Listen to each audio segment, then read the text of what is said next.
suis particulièrement heureux, c'est une formule de convention, mais qui est habitée en tout cas, ce matin de vous recevoir pour la troisième édition du prix Clarence du journal intime. Je vais commencer par des remerciements qui me semblent absolument indispensables, notamment qui s'adressent à l'Académie d'architecture, puisqu'elle nous permet à chaque fois de pouvoir donc recevoir les récipiendaires du prix Clarence du journal intime, et qui mettent à notre disposition ces splendides salons historiques. Nous sommes ici donc dans la salle dite des gypseries, une salle du XVIIIe siècle qui est particulièrement classée salle historique et qui est particulièrement intéressante du point de vue architectural et du point de vue de l'histoire de l'art.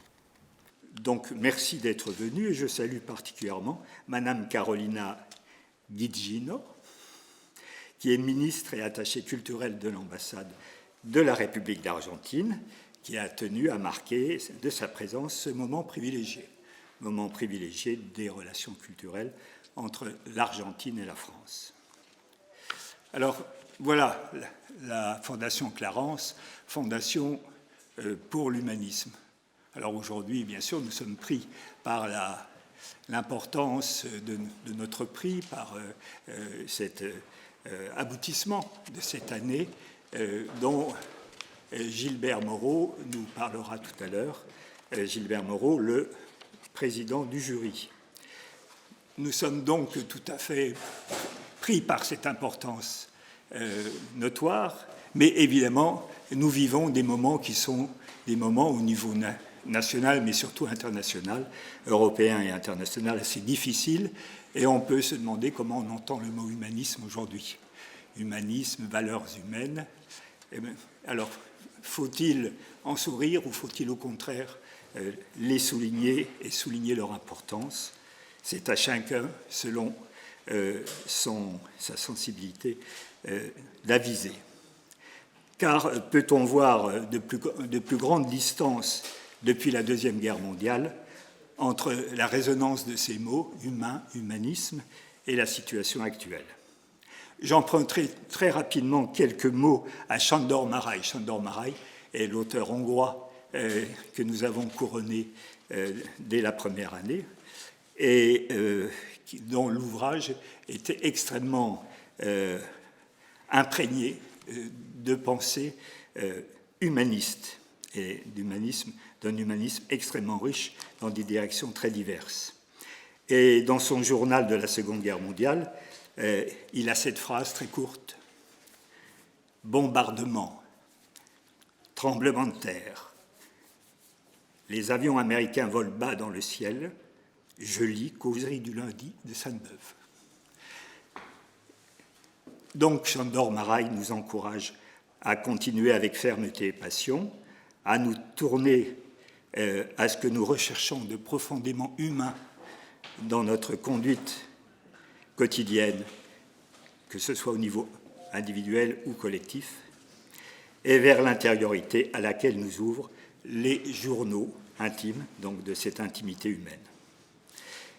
La vocation de la Fondation Clarence, je le rappelle rapidement, est de tenter de saisir et de mettre en lumière les valeurs qui sont sous-jacentes à nos façons d'être. Valeurs respectueuses de l'humain, avec toutes ses contradictions, ses richesses, mais qui sont comme ensevelies par les conventions. Si dans cet esprit le journal intime nous a dès l'abord paru occuper une place privilégiée, ce dont, comme je le disais, témoigne notre présence aujourd'hui dans ces salons, nous prolongeons aujourd'hui cette quête de l'humain et de l'humanisme avec le cinéma du réel. Donc je resalue ici la présence de Katia Laraison.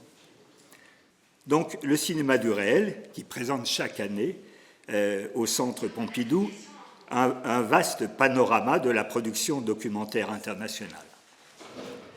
Cette année, Clarence, au travers de son jury établi à cet effet, un second jury donc, a décerné un prix à un film long-métrage vietnamien qui met en évidence la question de la liberté de définition et de choix de la destinée pour les très jeunes femmes dans le contexte d'une communauté villageoise traditionnelle dans les montagnes du Nord-Vietnam. Voilà, c'est cette année où nous lançons cette deuxième affirmation au travers du cinéma du réel et du cinéma documentaire de haute qualité, ce deuxième prix du cinéma. Par ailleurs, Clarence a des soutiens au niveau de colloques. Nous avons fait un colloque sur l'Europe et l'humanisme et des soutiens de projets associatifs divers. Nous souhaitons aller dans le sens d'un certain nombre de possibilités, notamment au sens de l'activité éducative, de l'activité culturelle des enfants de milieux dits défavorisés, et d'autres aussi, qui peuvent être effectivement aussi défavorisés du point de vue culturel, et notamment avec la grande association lancée par le peintre Gérard Garouste au niveau de la source, et de la source des sources, et qui rayonne à travers la France pour ce type d'action. Je soulignerai aussi le désir que l'on a et qui doit maintenant rentrer dans les faits, puisque c'est quelque chose qui a marqué le début de notre projet, c'est la création d'un séminaire ou de journées, de rencontres, et qui vise à approfondir et mettre en lumière les valeurs humaines de l'humanisme dans les champs d'activité de chacune des personnes qui ont occupé une place importante, prépondérante dans ces différents champs. Et je salue ici Charles Jousselin, qui sera très probablement notre premier intervenant au sens de la relation du médecin à son patient, et également dans le contexte de la douleur, de la fin de vie, et dans ce contexte donc éminemment important pour notre société. Également, d'ailleurs, au travers de la notion d'hypnose médicale. Donc, aujourd'hui, nous passons au couronnement de ce prix. Et je vais donc laisser la parole à Gilbert Moreau, et qui va nous évoquer ce travail de cette année qui a abouti au couronnement du prix dont il va nous parler. Merci Gilbert.